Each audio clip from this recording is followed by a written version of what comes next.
Assalamualaikum warahmatullahi wabarakatuh.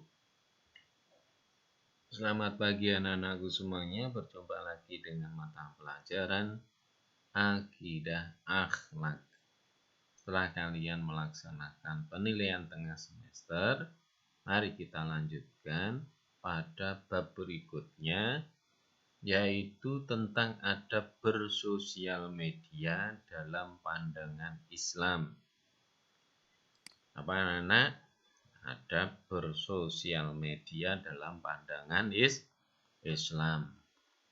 Baik, kita mulai dari pengertian media sosial.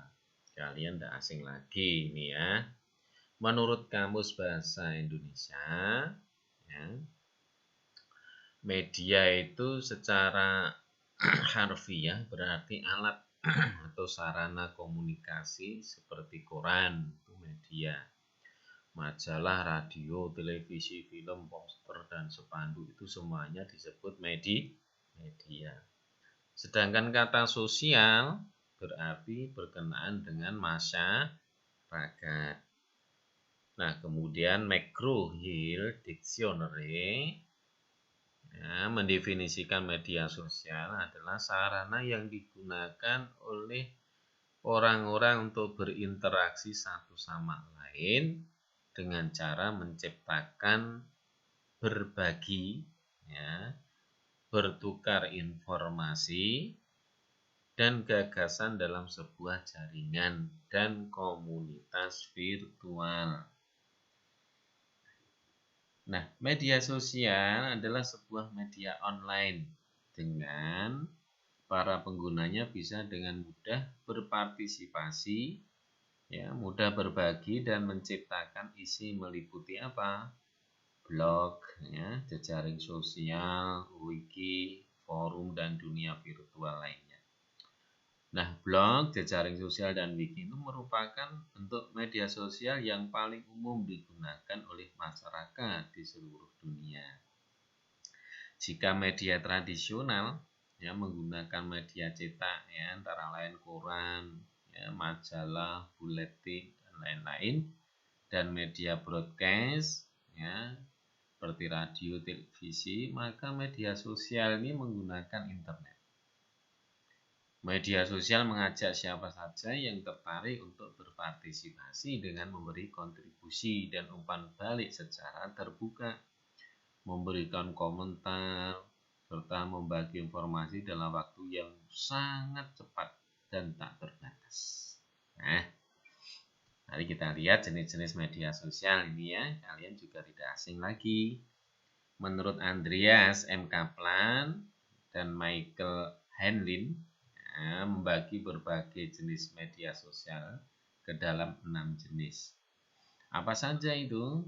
Yang pertama disebut sebagai kolaboratif project. Memungkinkan adanya kerjasama dalam kreasi konten yang dilakukan oleh beberapa pengguna secara simultan, misalnya Wikipedia. Nah, beberapa situs jenis ini mengizinkan penggunanya untuk melakukan penambahan, ya, menghilangkan atau mengubah konten, ya. Nah, bentuk lain dari kolaboratif project itu adalah social bookmarking, nah, yang mengizinkan koleksi berbasis kelompok dan peringkat kaitan, ya, internet atau konten media. Yang kedua, ya, jenis yang kedua itu blogs. Nah, merupakan salah satu bentuk media sosial yang paling awal yang tumbuh sebagai web pribadi dan umumnya menampilkan date-stamped entries dalam bentuk kronologis, ya. Jenis blog yang sangat populer adalah blog berbasis teks. Yang ketiga jenisnya adalah content communities, ya, memiliki tujuan utama untuk berbagi konten media di antara para pengguna, termasuk di dalamnya adalah teks, ya, foto, video, PowerPoint presentation, ya. Para pengguna ini tidak perlu membuat halaman profil pribadi. Yang keempat jenisnya adalah disebut social networking sites. Ya, apa itu? Ya, ini memungkinkan para penggunanya untuk terhubung dengan menciptakan informasi profil pribadi dan mengundang teman ya, serta kolega untuk mengakses profil dan untuk mengirim surat elektronik serta pesan instan. Profil pada umumnya meliputi foto, video, ya, berkas audio, blogs, dan lain sebagainya. Contoh dari social networking sites ini adalah Facebook, ya, kemudian MySpace, ya, atau Google Plus. Nah, ini semuanya termasuk dalam jenis social networking sites. Kemudian yang kelima adalah jenisnya virtual games world. Apa ini? Ya, ini merupakan platform yang mereplikasi lingkungan ke dalam bentuk 3 dimensi yang membuat para pengguna itu tampil dalam bentuk avatar pribadi dan berinteraksi berdasarkan aturan-aturan permainan. Kemudian juga yang keenam ada yang disebut dengan virtual social worlds, memungkinkan para inhabitant untuk memilih perilaku secara bebas dan untuk hidup dalam bentuk avatar dalam sebuah dunia virtual yang sama dengan kehidupan nyata. Contohnya adalah Second Life. Nah, kalian semuanya nggak asing nih ya. Yang sering kalian gunakan antara 1 sampai dengan yang 6 ini yang mana? Nah, ya kalian pilih sendiri dan sudah tahu masing-masing ya. Nah, sekarang yang akan kita sampaikan adalah dampak dari media sosial. Menurut hasil survei via sosial yang dilakukan di Singapura pada tahun 2017 itu menunjukkan bahwa penduduk Indonesia yang menggunakan media sosial itu mencapai 106 juta dari total populasi 262 juta. Aktivitas tertinggi pengguna media sosial di Indonesia dilakukan oleh para digital native dengan persentase 62% menggunakan smartphone. Kemudian 16% menggunakan komputer dan 6% menggunakan tab. Ini hasil penelitian apa? Penelitian via sosial tahun 2017 di Singapura. Nah, sedangkan hasil penelitian dari UNESCO menyimpulkan bahwa 4 dari 10 orang Indonesia itu aktif di media sosial. Seperti Facebook yang memiliki 3,3 juta pengguna. Kemudian WhatsApp dengan jumlahnya penggunanya 2,9 juta pengguna dan lain-lain. Nah, pengguna media sosial di masyarakat akhir ini cukup memprihatinkan terutama di kalangan remaja. Nah, kita semuanya kalian ya remaja ya. Oh, Pak Guru udah tua. Ya.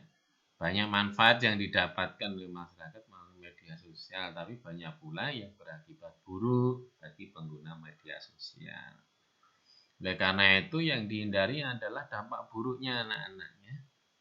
Dampak buruknya dari media sosial itu perlu dihindari ya kalian selaku remaja. Nah, dampak positifnya apa?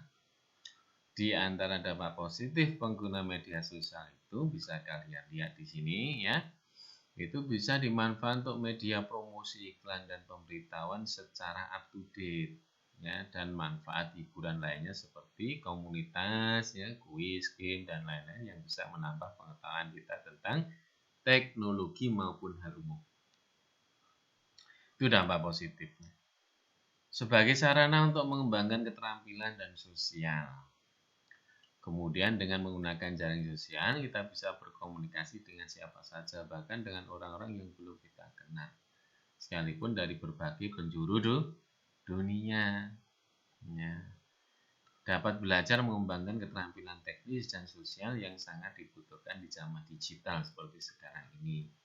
Kemudian juga memperluas jaringan pertemanan anak dan remaja akan menjadi lebih mudah berteman dengan orang lain di seluruh dunia.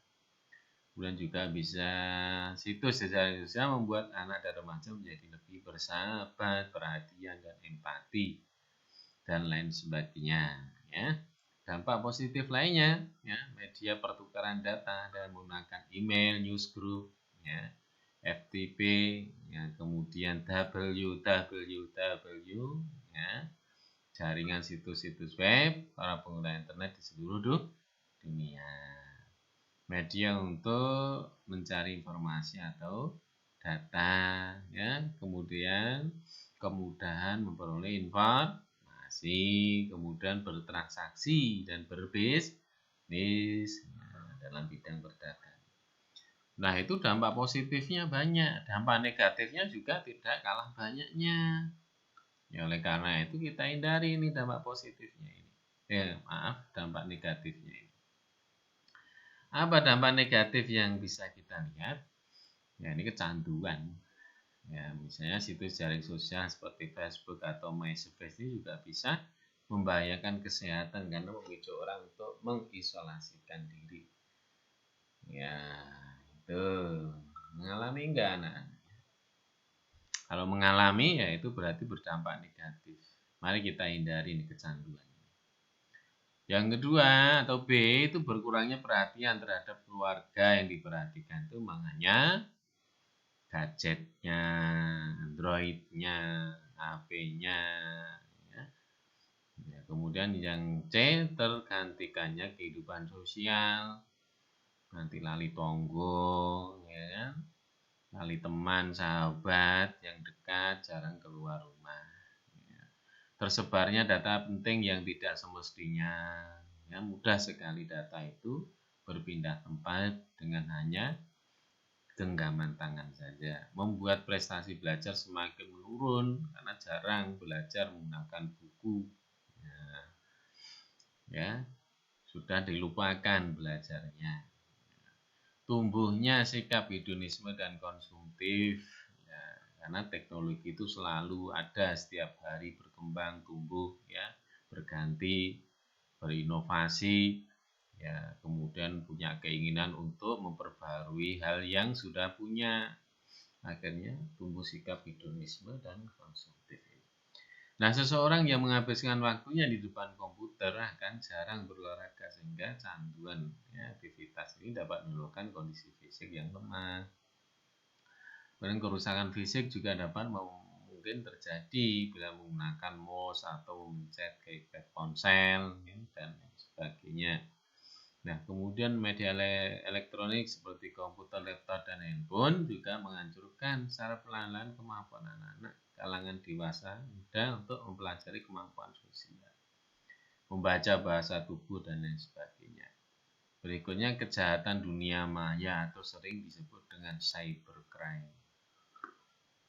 Nah, dengan menganggap kebebasan berpendapat dan berekspresi dalam media sosial menjadikannya media tersebut sebagai privasi, padahal apa yang kita informasikan bisa dilihat oleh orang lain maupun orang yang telah ada dalam data pertemanan, ya. Situs jaring sosial akan membuat anak dan remaja lebih mementingkan diri sendiri. Kemudian bagi anak dan remaja tidak ada aturan ejaan dan tata bahasa di jaring sosial itu, ya. Yang penting cepat. Nah, kemudian juga pornografi. Ya, anggapan yang mengatakan bahwa internet identik dengan pornografi memang tidak salah. Nah, ini ya. Kemudian penipuan. Hal ini memang merajalela di bidang manapun. Internet pun tidak luput dari serangan penipu. Kemudian carding karena sifatnya yang real time. Cara belanja dengan menggunakan kartu kredit adalah cara yang paling banyak digunakan dalam dunia internet sehingga memunculkan kejahatan juga. Perjudian, ya, dampak lainnya adalah meluasnya perjudian secara online. Ini banyak sekali dampak-dampak negatif ini, ya. Maka perlu kita cermati bersama, kalian jangan sampai terjerumus pada dampak negatif itu. Memang ada dampak positifnya, ya. Karena itu, media sosial ini seyogyanya dapat digunakan sebagai sarana interaksi dan sosialisasi agar apa? Silaturahmi tetap terjaga tanpa terhalang oleh waktu dan tempat. Cara yang bisa dilakukan untuk, ya, meminimalisir penggunaan sosial media di Indonesia adalah dengan apa? Menerapkan pembatasan konten atau melakukan penyuluhan-penyuluhan di seluruh pelosok Indonesia tentang internet, sosial media dan pengaruhnya, atau dengan melakukan pengawasan terhadap para remaja dan anak-anak oleh orang tuanya masing-masing. Baik, itu dulu yang bisa kita sampaikan anak-anak ya. Bisa kita lanjutkan tentang adab menggunakan media sosial. Assalamualaikum warahmatullahi wabarakatuh.